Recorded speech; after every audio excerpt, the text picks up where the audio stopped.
Nona Bannister was born into Russian wealth. She had what many would call a good life. By age 6, she spoke 4 languages. But when the Nazis invaded Russia during World War II, Nona's life turned upside down. I don't think they realized what they were getting themselves into.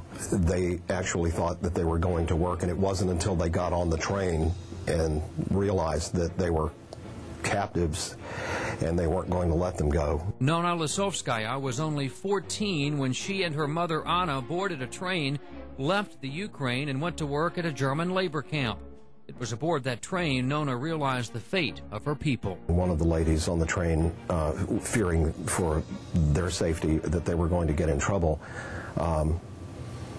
spilled the beans that they were holding the baby, and the baby was a Jew baby, and the Germans took the baby and killed it and tossed it from the train. Once they arrived at the camp, Nona and her mother were separated.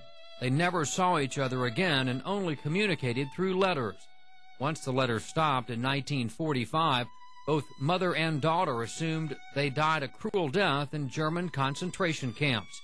Miraculously, both survived and ended up living parallel lives for nearly 30 years. She came to the States in 1950 assuming that there were no survivors, or at least that she could ever locate. Nona's mother, Anna, moved back to Russia, where she started a new life. Nona came to the U.S., where she married her husband, Henry.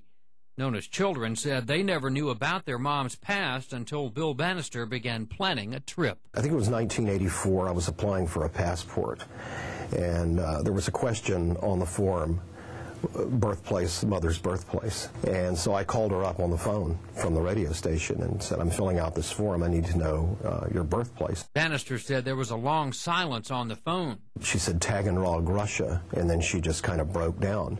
And of course I went to see her later, and then she told me that she was born in Russia. It was Nona's wish not to publish her book, The Secret Holocaust Diaries, until after her death. She died in 2004 at the age of 78. Her book was just published in paperback last month. Until she started the cathartic exercise of, she really, the memories were so painful to her, she buried them. Elizabeth's son Zach went on a mission trip to Russia in 2009.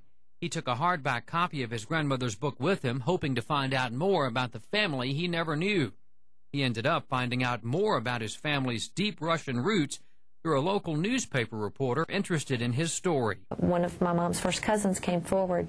She saw the story in the paper, and she said, this is my cousin Nona, I remember her. In August, Bill, Elizabeth, and Zach are planning a trip to reunite with that cousin, a family member they never knew existed. We're going to have to meet our grandmother through other people, and unfortunately, there aren't going to be a lot of our family alive that knew her. We're finding out who we are. A brother and sister awaiting a reunion with family they've only read about, torn apart and put back together through secret Holocaust diaries.